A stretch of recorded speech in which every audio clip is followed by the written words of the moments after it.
যোগ্যতা বিচারে কিছু নাই পাই তোমারও করুণা ছাড়া। মহারাজরা আজ্ঞা করছেন, কিন্তু আমি নিতান্ত অযোগ্য। যে এই সভায় দূর থেকে শ্রবণটাই আমার পক্ষে যথাযথ, কিন্তু পূর্বশ্বরের আজ্ঞা কৃপা এটাকে ধার্য করে আমি গঙ্গা জলে গঙ্গা পুজোর মতো গুরু মহারাজের দু একটা কথা মনে আসছে, যেগুলো নিয়ে চলতে ফিরতে বারবার আমাদেরকে বলতেন, শিক্ষা দিতেন। সেই সংক্ষিপ্তভাবে সেই দু একটা কথা একটু আজ্ঞাপ্রসাদ আমি বলে আমার বক্তব্য শেষ করব। মহারাজ তীর্থ মহারাজের আখ্যান দেখতে অনেক শিক্ষা আমাদেরকে দিতেন। সেখানে বলতেন যে তীর্থ মহারাজ একবার রিসার্চ ইনস্টিটিউটে উনি পায়চারি করছেন অনেক রাত্রে ধরে, এবং মুখে একটা কথা বারবার বলছেন যে গুরুর সেবক হয় মান্য আপনার। এই কথাটা বলছেন আর পায়চারি করছেন। সেই অনেক রাত্রে মহারাজও সেটা, গুরু মহারাজ জেগে আছেন, উনিও জেগে সেই কথাটা বারবার শুনছেন। তো এটা মহারাজ আমাদেরকে শিক্ষা দিতেন যে সকলে মিলেমিশে থাকার একটা কথা উনি বারবার আমাদেরকে বলতেন, বোঝাতেন যে একে অপরের প্রতি সম্মান শ্রদ্ধা, সকল সাধু বৈষ্ণবের প্রতি সেই সম্মান শ্রদ্ধাটা যেন আমরা যদি দিয়ে চলতে পারি, তবে মনে হয় আর কিছু না হোক অধোগতি হবে না।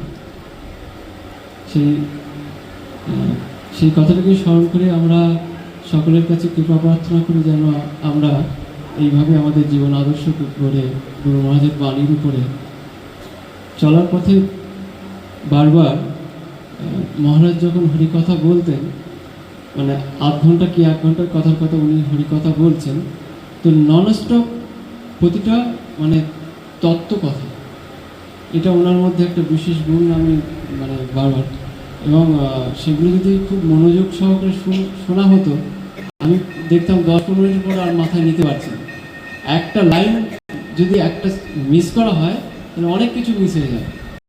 আমি অযোগ্য বুঝে ভাবতাম যে মহারাজের কথা থেকে কোনো একটা কথাকে আমি মনে রাখবো, সেটাকে পালন করার চেষ্টা করি। সেই কথাগুলো সবটা হয়তো আমার সেই বুদ্ধির ক্ষমতা নেই, আমি পালন করতে পারছি না বা মনে রাখতে পারিনি, কিন্তু চলার পথে বিভিন্ন সময় সেই কথাগুলো কার্যবিশেষ মনে আসে, তখন বারবার মহারাজের কথা মনে পড়ে, যে কথাটা মহারাজ বলেছিলেন, আজকে বুঝছি সেই কথাটা কতটা মূল্যবান।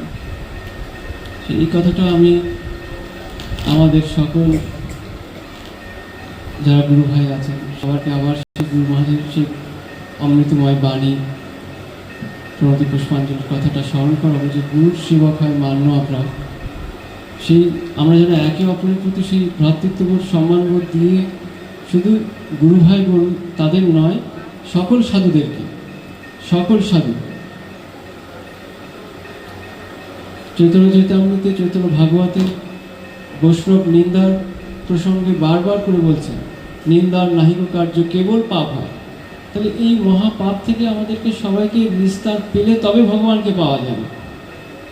সেজন্য সবার কাছে আমরা আশা করব যে এই কথাগুলোকে হৃদয়ে ধারণ করে আমরা যদি এগিয়ে যেতে পারি, গুরু মহারাজের এই বাক্যটাকে যদি আমরা মান্য করতে পারি, তাহলে মনে হয় গড়াটা তো একটা বড় ব্যাপার, কিন্তু ধ্বংস হবে না।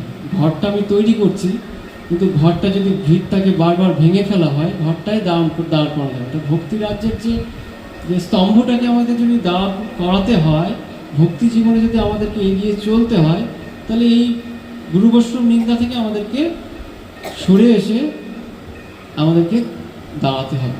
তখন তারপরে আস্তে আস্তে ভগবান অবশ্যই কৃপা করবে। এখানে আমার গুরু মহারাজ সুন্দর কথা। নরোত্তম ঠাকুর এক কথা বললেন, গুরু মুখ পদ্ম বাক্য চিত্তেতে করিও ঐক্য, আর না করিও মনে আসা। আমাদের অনেক কথাই বলেছেন শাস্ত্রে, সেই কথার সার কথা আমাদের ব্রহ্মচারী বললেন। আমাদের সময় হয়ে গেছে, আমার খুব খারাপ লাগছে। আমি চাই না, আমার এমন একটি কপাল খারাপ যে যেখানেই যাই এই দায়িত্বটা আমার ঘাড়ে চলে আসে।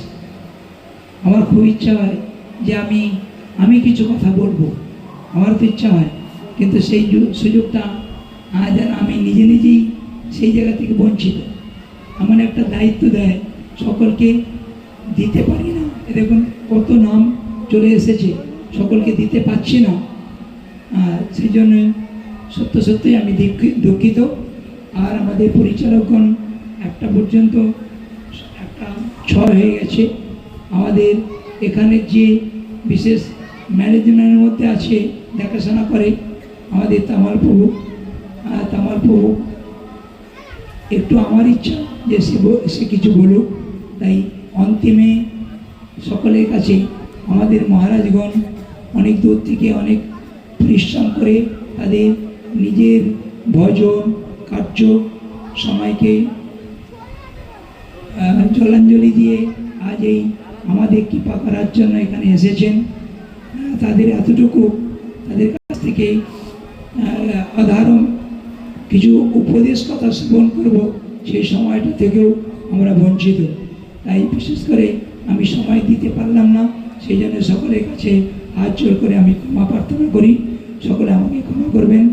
আর আজকে এই অনুষ্ঠানে অন্তিম সময়ে আমাদের তামাল কৃষ্ণপ্রভু কিছু বক্তব্যকে এখানেই সভা সমাপ্ত হবে। হরে কৃষ্ণ। এখন আমাদের তামাল কৃষ্ণপ্রভু কিছু বলবেন। সর্বাগ্রে মদীয় গুরুপাদ পদ্ম আগর মঠরাজ শ্রী চৈতন্য মঠের প্রাক্তন মঠাচার্য শ্রী শ্রীমদ ভক্তি ভূষণ ভাগবত গোস্বামী শ্রী গুরু মহারাজের আতুল চরণে সশ্রদ্ধ ভক্তিপূর্ণ প্রণাম প্রণতি জ্ঞাপন পূর্বক তাঁহার অহেতুকি কৃপা আশীর্বাদ প্রার্থনা করি।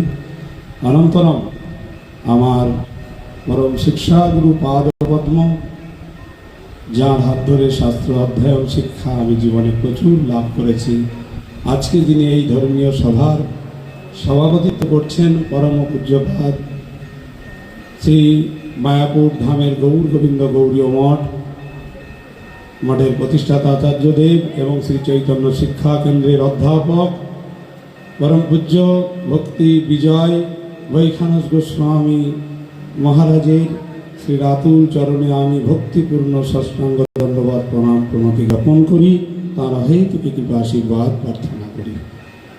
অনন্তরম আজকের সভায় সমস্ত ধাম ও ভূষণ ত্রিদণ্ডীপাদগণ, ব্রহ্মচারীবৃন্দ, ভক্তমণ্ডলী এবং আমার গুরুবর্গ, যার তিথিকে কেন্দ্র করে এই মহতী সভা, পরম পূজ্য নিত্যলীলা পরিষ্ঠিত দণ্ডী স্বামী ভক্তি বিকাশ সজ্জন গোস্বামী মহারাজের অতুল চরণ যুগলে ভক্তিপূর্ণ প্রণাম প্রণতি জ্ঞাপন করি। উপস্থিত সমস্ত সজ্জনবৃন্দ, তাদেরকেও আমি ভক্তিপূর্ণ প্রণাম প্রণতি জ্ঞাপন করি। সময় খুব কম হলেও মহারাজ সভাপতি মহারাজের বক্তব্য না শ্রবণ করে কেউ যাবেন না। আমরা একটু সময় বাড়িয়ে দেবো দরকার হলে, কারণ আমরাই তো দায়িত্বে আছি। সেই জন্য আমরা যদি 10 মিনিট বাড়িয়ে দিয়ে সভাপতির ভাষণ শ্রবণ করি, তাতে আমাদের কোনো অসুবিধা নেই। সেই জন্য সবার কাছে নিবেদন, কেউ যাবেন না, আমি সামান্য সময় বলবো। আজকে আমার বলার কোনো যোগ্যতা নেই, মহারাজ কৃপা করে আমাকে আদেশ করেছেন, তার আদেশ পালনার্থে। এই মন্দিরে আমি 5 বছর দায়িত্বে ছিলাম, এই মঠে 5.5 বছর। যখন এই দায়িত্ব থেকে চলে যায়, মহারাজ আগে ছিলেন, আমাদের সজ্জন মহারাজ হরিদ্বার থেকে যখন এলেন, আমাকে বললেন যে তুমি বাবা এখান থেকে যাবে না। আমি এখানে সবার মুখে শুনছি তোমার যা সেবার অবদান, এই তুমি এখানে যা করেছো, তোমার মতো সেবককে আমি এখান থেকে ছাড়তে চাই না। আমি তখন মহারাজকে বললাম, মহারাজ আমি মায়াপুর ধামে আমার গুরুদেবের একটু স্থান আছে, সেই স্থানেতে গিয়ে আমি ভজন করব, এখানে কিছুদিনের জন্য এসেছিলাম। তখন মহারাজ কিছুতেই আমাকে যেতে দেবেন না, আমাকে নিজের স্বয়ং ঘরে বলছেন, সে অনেক কথা বললেন, তুমি অন্তত এখান থেকে যাবে না। তখন বললাম, না মহারাজ আমাকে যেতেই হবে, আপনি কৃপা করে আদেশ করুন। উনি না দিতে চাইলেও আমি তার কাছ থেকে সম্মতি নিয়ে লিখিতভাবে, যে মহারাজ মঠ থেকে গেলে অনেক রকমের দোষ বদনাম দেবে, আপনি লিখুন। নিজের স্বয়ং চিঠি লিখলেন, সেখানে সাইন করলেন যে আমি স্বইচ্ছায় এখান থেকে যাচ্ছি। মহারাজ লিখে সেই চিঠিটা আমি ঘরে রেখে দিয়েছি, মহারাজের লিখিত চিঠি, স্বয়ং আমার কাছে ওই একটাই প্রমাণ আছে। তো মহারাজ এত স্নেহ করে বললেন, আমার খুব ভালো লাগলো। আজকে তার গুণগানই করা দরকার, তারই তিথি। তিনি একদিন, আমি এখানে এসেছি ভিক্ষা করার আমার গুরুদেবের তিথি উপলক্ষে কয়েকজনকে বলতে গেছি, একটু আসতে দেরি হয়েছে, আমাকে একটু বকা দিলেন যে তোমার টাইম জ্ঞান নেই, 1:30 বলেছি 9টা হয়ে গেল। আমাকে যেই বকলো আমি কেঁদে ফেলেছি মহারাজের সামনে। যখন কান্না করে দিয়েছি, মহারাজ পরক্ষণে বলছে, তুমি কাঁদছো কেন? তুমি কার শিষ্য? তোমার গুরুদেব আমার গুরু ভাই, তাকে আমি কিভাবে ভালোবাসতাম তুমি জানো? তুমি তো কিছুই জানো না, অল্প কিছু জানো হয়তো। তা তুমি রাগ করো না, তোমাকে যেটা বলেছি তোমার গুরুদেব বকলে তুমি রাগ করতে? আমি বলছি রাগ করিনি মহারাজ, আমার এমনি ভুলের জন্য আমি আমার চোখে জল এসেছে। তারপরে পিঠে হাত বুলিয়ে কত আদর করলেন মহারাজ, এত সুন্দর করে বললেন, আমার প্রাণ জুড়িয়ে গেল তার কথা শুনে। তাই এরকম আমার গুরুবর্গদের তার ব্যবহার, এবং তিনি যতক্ষণ ভক্তরা আসতেন তাদেরকে সেবা না দিয়ে নিজে গ্রহণ করতেন না। তার এই জমি জায়গায় মন্দিরে যা কিছু দেখছেন সমস্ত কাগজপত্র নিখুঁতভাবে তিনি সব ঠিক করে রেখে গেছেন। আর বিশেষ করে যার কথা না বললে নয়, এই মঠ যতদূর আমি থাকাকালীন হয়েছিল, এই রামদা টামদা যারা বিভিন্ন জন ভক্তরা ছিলেন তারা সব জানেন। মহারাজ আসার পরে শ্রীবৃদ্ধি প্রচুর ঘটিয়েছে, এবং সনাতন ব্রহ্মচারী তার অনেক শিষ্য থাকলে আছে, সবাই সেবা করেছেন।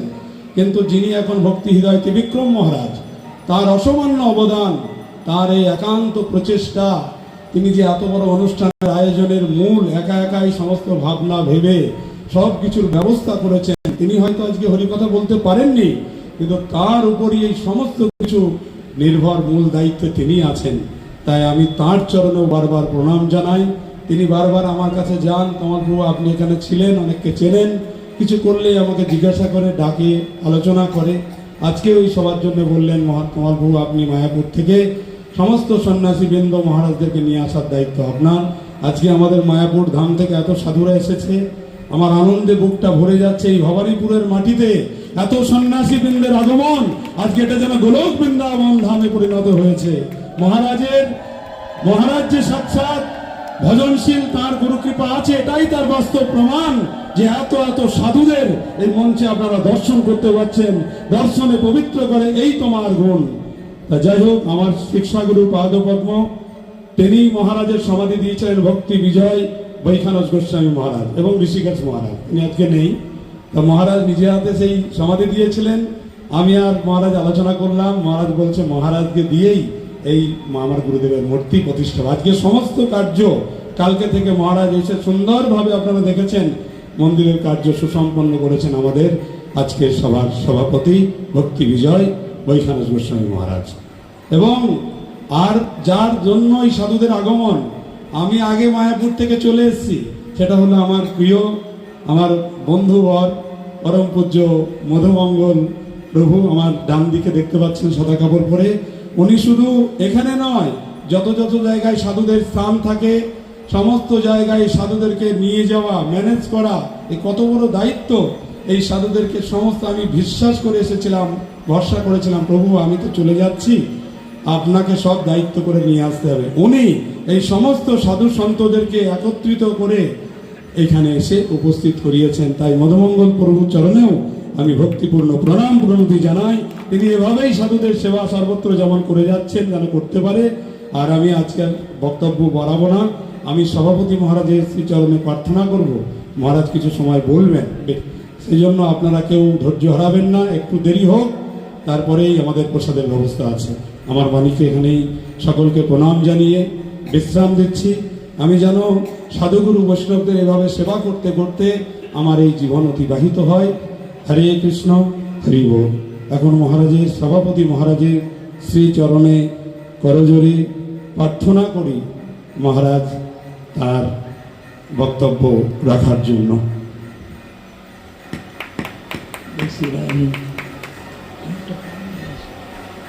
একটা 15 জয় শ্রী রাধে, হরে কৃষ্ণ। সর্বপ্রথম এই মন্দির অতুলানন্দ গোস্বামীর মহোদয়ের ছিল। উনি পরবর্তীকালে আমাদের শ্রী চৈতন্য মঠের দান করলেন। সেই প্রথম উৎসবে আমরা